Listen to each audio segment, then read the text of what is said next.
శీతాకాల విడుదలలో భాగంగా హైదరాబాద్లో పర్యటిస్తున్న రాష్ట్రపతి ద్రౌపది ముర్ము ఈరోజు పలు కార్యక్రమాల్లో పాల్గొన్నారు. బొలారం రాష్ట్రపతి నిలయంలో జరిగిన ఒక కార్యక్రమంలో ద్రౌపది ముర్ము స్థానికంగా ఏర్పాటు చేసిన మిట్టి కేఫ్ను, సావనీర్ షాపులను ప్రారంభించారు. రాష్ట్రపతి నిలయంలో పార్కు నిర్మాణానికి శంకుస్థాపన చేశారు. రాష్ట్రపతి నిలయ ప్రాంగణంలో ఏర్పాటు చేసిన కంపోస్ట్ విభాగాన్ని కూడా సందర్శించి కంపోస్ట్ తయారీ ప్రక్రియను పరిశీలించారు.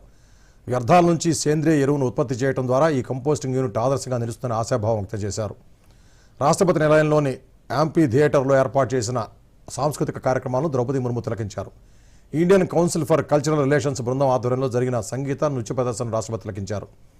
మరోవైపు ఈ నెల 29 నుంచి 15 రోజుల పాటు ఉద్యాన ఉత్సవ్ పేరుతో రాష్ట్రపతి నిలయంలో పుష్ప ఉద్యానోత్సవం జరగనుంది.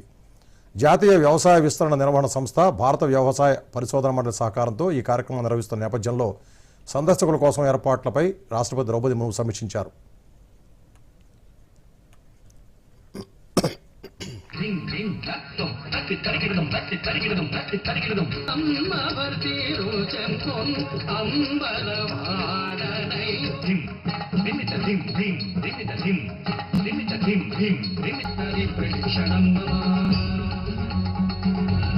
భుజంగ వెంకట స్ఫురత్పడావళి ప్రభాకదంబ